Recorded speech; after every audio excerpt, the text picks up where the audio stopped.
Hey, this is going to be the color balance and best pack one pick ones for the new Final Fantasy set. So the best 10 cards to start your draft with and which colors to start with. Although I'm not going to help you out too much on that one. I'm going to get to that in a little bit.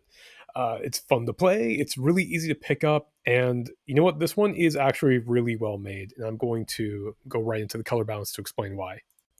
So this is the color balance. I look at the trophy percent, which is the percent chance to convert into a winning run after first picking a card or first picking a card of that color. And then I'm going to use that to say, hey, pick up this color, don't pick up this color, but nothing is bad in the set.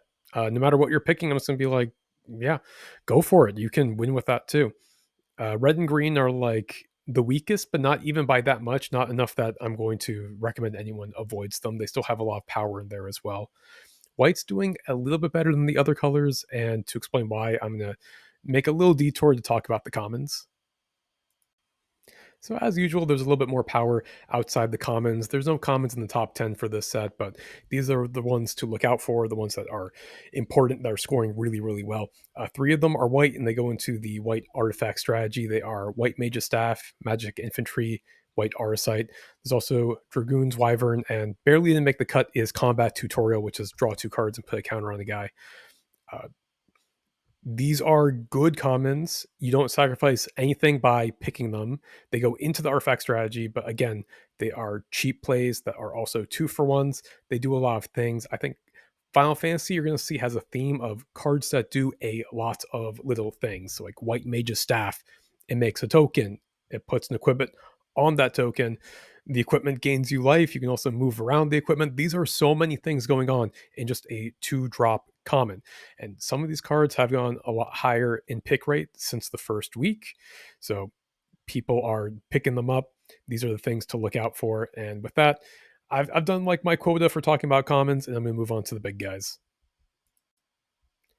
The number 10 best pack one pick one is Kefka Court Mage. This is a confusing card in a lot of ways. From the contextual clues, I'm pretty sure he's a bad guy. He's double sided, so I'm not going to read out the whole thing. But the conclusion is that he draws a ton of cards and makes a lot of card advantage. So he's a good guy to me. Number 9 is a summon, so it's a saga creature. It's going to do three things and then explode itself as soon as it's done doing the third thing. Primal Odin is 4 black black for a 5/3 Saga Knight. And the first verse, the first thing that he does when he comes into play, destroy target creature an opponent controls. Pretty good. On the second turn, he gains the ability whenever this creature deals combat damage to a player, that player loses the game. And then the third verse, draw two cards, each player loses 2 life. And then he will explode himself. So it's a removal spell attached to card advantage, attached to a win condition. Not really mysterious why this card is really, really good. You are paying 6 mana for it, and that pretty much justifies this being a back-breaking combination of crazy things all together. I hope there's a lore reason to justify why this card is so strong, but either way, we're dealing with it. And as always, black bombs do better. Like most sets, black has a lot of ways to recur these creatures. So you're not just playing it one time, you're playing it like 2 or 3 times. It's also very good at stalling out until you draw your bomb. So this card's doing great. The only thing holding it back is being 6 mana. Number 8 is Nibelheim Aflame. It's a 2 red red sorcery. It's got flashback for 5 red red. And you choose target creature you control, it deals damage equal to its power to each other creature. And if you flashback the spell, you're also going to discard your hand and draw 4 cards. So I'm pretty sure just the front half of the spell was already 5 mana and it was pretty good. It didn't have the flashback, definitely didn't have this draw 4 cards thing. So obviously this card takes a little bit of setup, but there are so many goodies going for it. They make up for the setup they have to do for it. And it is going to be the highest rated mythic on the list, but it is not actually the highest rated red card. Number 7 is Samurai's Katana. It's 2 in a red for an equipment. It's got job select, so when it enters, it's going to make a 1/1 hero token and attach right to it.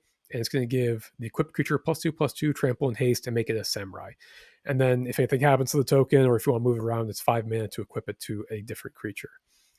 So this card is a lot more scary than it reads. It's very good at pushing damage. It comes down in turn 3, hits them. If they can't deal with it, it's going to hit them again. They have to decide whether they want to deal with the token, whether they want to deal with the equipment. And it's just going to keep moving around and giving other things stats and trample. So it's going to put a lot of pressure. I think the only reason why this card isn't a rare is that it's not complex enough to warrant it, but it is definitely at rare power level. And I'm comparing a lot of these cards to each other. I'm gonna say like from number 7 up until you hit number 2, pretty much all the trophy points are the same. So this is like a top 5 card already. Do not underestimate this thing. Moving on to the next busted equipment, it's Dragoon's Lance at number 6. It's 1 and a white for an equipment, and it's got job select, and it's going to give the equipped creature +1/+0 and make it a knight. And then during your turn, the equipped creature has flying, and it's got equip 4. So pretty simple card. Again, follows the theme of doing a lot of little things, and it's got some other like systemic things going for it. It's a 2-drop. It's a 2-for-1. It goes into the best color. It fits into the artifact archetype. And then the big thing going for it is that you pay 4 mana to overnight ship a giant creature into your opponent's face. And it's actually not that hard to find a giant creature in the set, even in white, just because the summons are really big and you can just make a big creature out of other equipment. This thing is very scary. It's also just good if you're just going to chain them into each other. It's not that hard. This is an uncommon and it's cheap. Number 5 is Sazh Katzroy.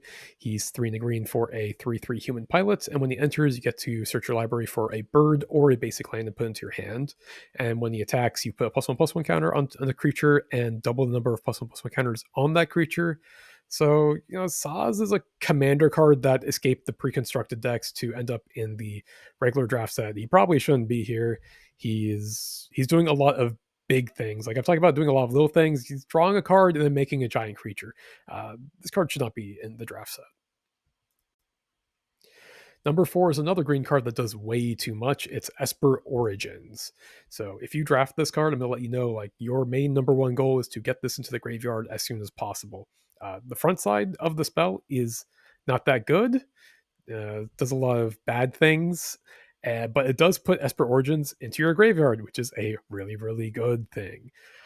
So like that's like the baseline version of the card, but if you can discard it, if you can mill it over, then you're just adding more card advantage to a spell that already makes you way too much card advantage. I'm not going to read both sides, but just know it's a value engine that also wins the game. So good card. Number 3 is Ardyn the Usurper. 5 black, black, black. So 8 mana for a 4/4 legendary Elder Human Noble. He's got demons you control have menace, lifelink, and haste. And at the beginning of combat on your turn, you exile a creature card and make a 5/5 black demon copy of it. So again, also like this demon's going to have just naturally menace, lifelink, and haste, plus whatever abilities it had before, like I don't know, double strike or flying or gain 9,000 power is something that I've run into once. So this guy, like elephant in the room, he is 8 mana, but this set is a lot of cards doing little things. Ardyn just like flips over the table and destroys any kind of work you've done before. This guy is responsible for so many comebacks, and it is the reason why you never let those swampy players breathe any longer than they have to. Like we all clench when like the black player gets to 8 mana because we are terrified of this card. It ruins games. It's complete nonsense. Be afraid of it. Number 2 is going to be a big thematic shift in the other direction from Ardyn. It's Delivery Moogle. It's 3 and a white for a 3/2 flying Moogle. And when it enters, you get to search your library or graveyard for a artifact card with mana value 2 or less, put it into your hand, and shuffle. Again, a lot of systemic things going for it because it goes into the best deck. It rewards you for playing a lot of cheap plays, and it's a natural 2-for-1. This card is more than that, it's just obnoxious. Like you've already gotten value because you've gotten the best artifact from your deck and put it into your hand. Also, like the best artifact in that situation. It's not just the best one in your deck. It's the best one that you want right at that moment. So you've already gotten great value out of it. And then on top of that, it's a 3-power flyer that's going to smack you in the face. So you got to deal with that too. If they get an equipment, they can make it bigger. If they get instant ramen, which I think is thematically the right thing to do when you're getting a delivery, it's going to draw you an extra card and gain you some life. This card, also again, uncommon. You can chain them together and just overwhelm people by just, this would be like the top end of your deck, and you will feel great about it. The card's very good. All right. And the best card in the set is Dion, Bahamut's dominant. Actually, I'm saying it's the best card in the set. I might correct myself in that in a little bit. I'll get to that later. But Dion is a 3 and a white for a 3/3 legendary human noble knight. When he enters, he makes another 2/2 white knight creature token. And during your turn, Dion and the other knights you have flying. And then finally, but not really finally, he has the ability 4 white and tap to exile it and transform it into Bahamut, Warden of Light. So this is going to be a Saga Dragon with 3 verses. The first 2 verses are put a +1/+1 counter on all your other creatures and give them flying for the turn. And then the third verse is destroy target permanent. Then you exile Bahamut and flip it over to the other side, which again makes another token. And then you can do the whole thing over again if you want. But I don't think this has ever happened because usually it's going to be over as soon as you flip it over. If you don't finish it the turn you flip it over, it's going to be finished the turn afterwards when he's got a 5/5 flying dragon, a flying army right next to it. I'm not sure how often this card ever hits the third verse, let alone flip over back again. Um, Final Fantasy again has this theme of card advantage engines stapled to a win condition, and Dion is the king of them. So, very, very powerful card. And right before the end, I am going to make a little detour because there is a bonus sheet that I have not really touched on yet. So, Final Fantasy has a bonus sheet that is reprint stylized as characters or events from the games. The rare cards on here are very tough to open. I think from my rough numbers, these are 4 times more scarce than the mythic, so I don't have presentable stats for them.